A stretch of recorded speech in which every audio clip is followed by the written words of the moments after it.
میں آج اپنے ملک کے اندر موجود پاکستانیوں اور پوری دنیا کے اندر موجود پاکستانیوں سے مخاطب ہوں۔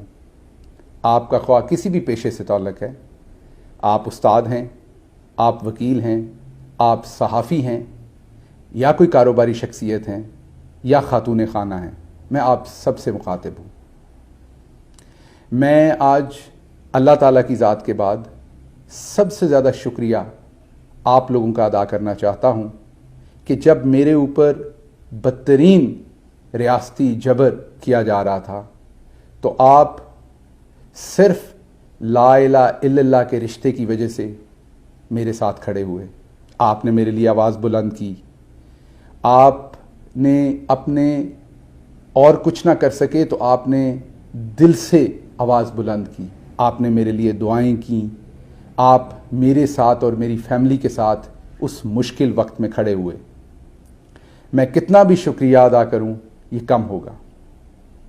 میں خاص طور پر اور سب سے زیادہ شکریہ ادا کرنا چاہتا ہوں اپنے لیڈر عمران خان کا، جو صرف میرے لیڈر نہیں، اس وقت پاکستان کے لیڈر نہیں، بلکہ پوری امت مسلمہ کے جو سب سے بڑے اور سب سے ایفیکٹو لیڈر ہیں، جو آج پوری امت مسلمہ کی آواز بنے ہوئے ہیں۔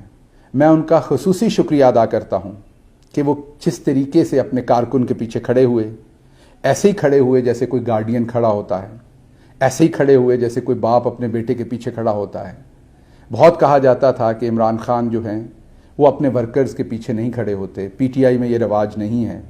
آپ سب نے دیکھا کہ انہوں نے اپنی پرواہ نہیں کی، اپنے اوپر مقدمات بنوائے، لیکن انہوں نے اس مشکل وقت میں میرا ساتھ نہیں چھوڑا۔ میں یہاں پر خصوصی طور پر شکریہ ادا کرنا چاہتا ہوں اوورسیز پاکستانیوں کا۔ میں خود ایک اوورسیز پاکستانی ہوں۔ مجھے پتہ ہے کہ جو کچھ میرے ساتھ ہوا اس کی تکلیف انہوں نے ایسے ہی محسوس کی جیسے ان کے اپنے ساتھ یہ ہوا ہے، اور جس طرح کی سپورٹ آپ نے پرووائڈ کی، آپ میں سے بہت سارے جس طرح مجھے جیل تک میں ملنے آئے، میں حیران تھا۔ جو اوورسیز پاکستانی یہاں آیا ہوا تھا، جس طرح آپ میری عدالتی پیشیوں کے اوپر آتے رہے، میں اس پر بھی حیران تھا، کیونکہ وہ سب کچھ آسان نہیں تھا آپ سب کے لیے کرنا بھی اور دیکھنا بھی۔ تو میں آپ کا خصوصی شکریہ ادا کرتا ہوں، اور سب سے بڑھ کے میں اپنی ماؤں، بہنوں، بیٹیوں اور چھوٹے بچوں کا شکریہ ادا کرتا ہوں۔ مجھے یاد ہے میرے پہ جب بدترین ریاستی جبر ہو رہا تھا تو میں ایک دفعہ عدالت آیا تو مجھے ایک ننھی بچی کی ویڈیو دکھائی گئی جو یہ کہہ رہی تھی کہ میں انکل گل کو پولیس سے چھڑوانے آئی ہوں۔ وہ توتلی بچی تھی، بول نہیں سکتی تھی پوری طرح سے، لیکن وہ میرے ساتھ کھڑی تھی۔ میں بہت شکریہ ادا کرتا ہوں اپنی ماؤں، بہنوں، بیٹیوں اور ان بچوں کا جنہوں نے میرے لیے دعا کی۔ دوران حراست میرے اوپر کس طرح کا اور کس قدر ریاستی تشدد اور جبر ہوا، میرا خیال ہے وہ کوئی راز نہیں ہے۔ اس لیے اس پر بات کرنے کی بجائے میں اور پہلوؤں پہ بات کروں گا۔ میں آپ کے سامنے یہ بات رکھنا چاہتا ہوں کہ تمام محب وطن پاکستانیوں کی طرح میرا بھی پاکستان اور پاکستان سے محبت کرنے کا سافٹ ویئر بہت پہلے سے اپڈیٹڈ تھا، بلکہ اگر میں یہ کہوں، کیونکہ میں گاؤں میں پیدا ہوا تو ہم گاؤں کے لوگوں کا پیدائشی ہی اپڈیٹڈ ہوتا ہے اپنے وطن سے محبت کرنے کا سافٹ ویئر۔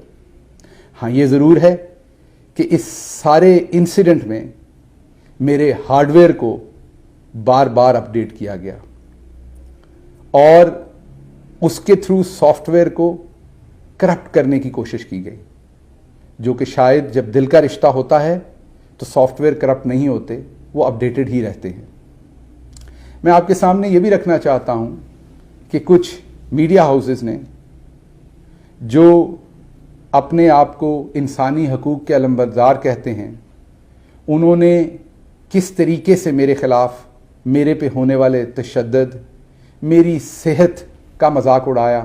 جس دن میں عدالت آیا مجھے کوئی ایسی دوائی لگی ہوئی تھی، جب میں ویل چیئر پہ آیا تو کچھ ایسی دوائی مجھے ایک انجیکشن میں لگی ہوئی تھی جس سے مجھے کچھ پتہ نہیں تھا کیا ہو رہا، نہ میں ہوش میں تھا پراپر، نہ مجھے پتا تھا کیا ہو رہا ہے، بس میرا سانس گھٹ رہا تھا اور میں ماسک مانگ رہا تھا۔